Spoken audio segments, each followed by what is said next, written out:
আজ সোমবার, শ্রাবণ মাসের দ্বিতীয় সোমবার। তো অনেকেই শ্রাবণ মাসের দ্বিতীয় সোমবারে নিরামিষ খাচ্ছ, তাই আমি তোমাদের সামনে হাজির হলাম একদমই নিরামিষ একটি রেসিপি নিয়ে। তো আজকের রেসিপিতে রয়েছে কুমড়ো পাতার শাক। নমস্কার বন্ধুরা, গৌরী রেসিপি অ্যান্ড ব্লগ চ্যানেলে নতুন আরেকটা রেসিপি দেখার জন্য সবাইকে অনেক অনেক স্বাগত।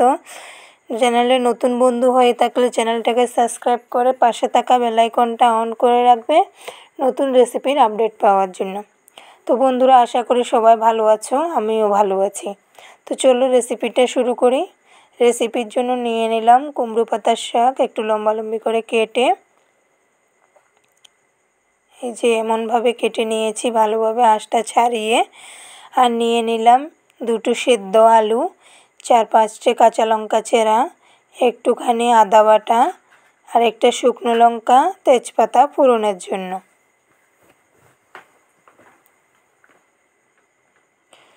তো সবগুলোই রেডি, এখন রান্নাটা বসিয়ে দেব।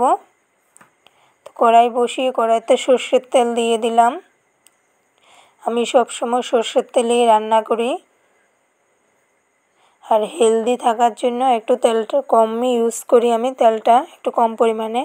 তো ফোড়নে দিয়ে দিলাম শুকনো লঙ্কাটা আর তেজপাতাটা, আর দিয়ে দিলাম একটু জিরে, সাথে দিয়ে দিলাম আদা বাটাটা, দিয়ে নেড়ে চেড়ে একটু ভেজে নেব।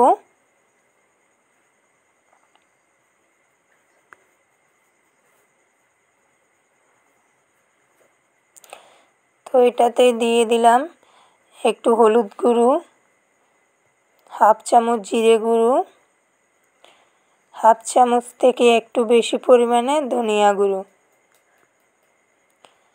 আর দিয়ে দিলাম একটু পরিমাণে লাল লঙ্কার গুঁড়ো।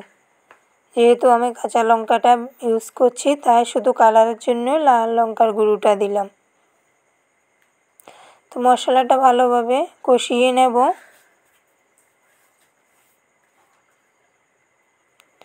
তো মশলাটা তেল ছাড়তে শুরু করেছে, এখন দিয়ে দেব কেটে রাখা কুমড়ো পাতার শাকটা, দিয়ে নেড়ে চেড়ে মিশিয়ে নেব ভালোভাবে। আর বন্ধুদের, নতুন বন্ধুদের বা পুরনো বন্ধুদের, সব বন্ধুদের অনুরোধ রইল পুরো ভিডিওটা দেখার জন্য। তো একটু নুন দিয়ে দিলাম, আমি প্রথমে নুন ব্যবহার করিনি।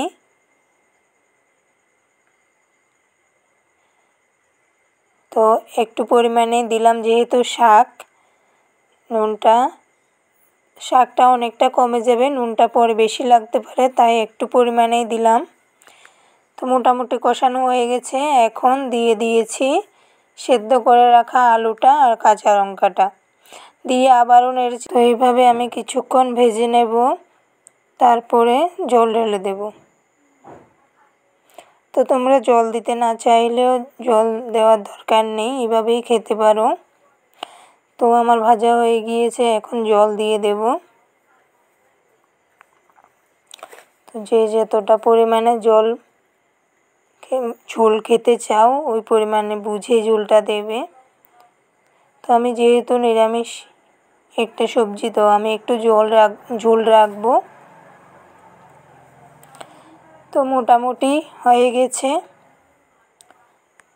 এখন একটু ধনিয়া পাতা কুচি বা গরম মশলা দিয়ে নামিয়ে নিতে পারো। বাস, নামিয়ে নিলে হয়ে যাবে আমার কুমড়োর শাকের রেসিপি।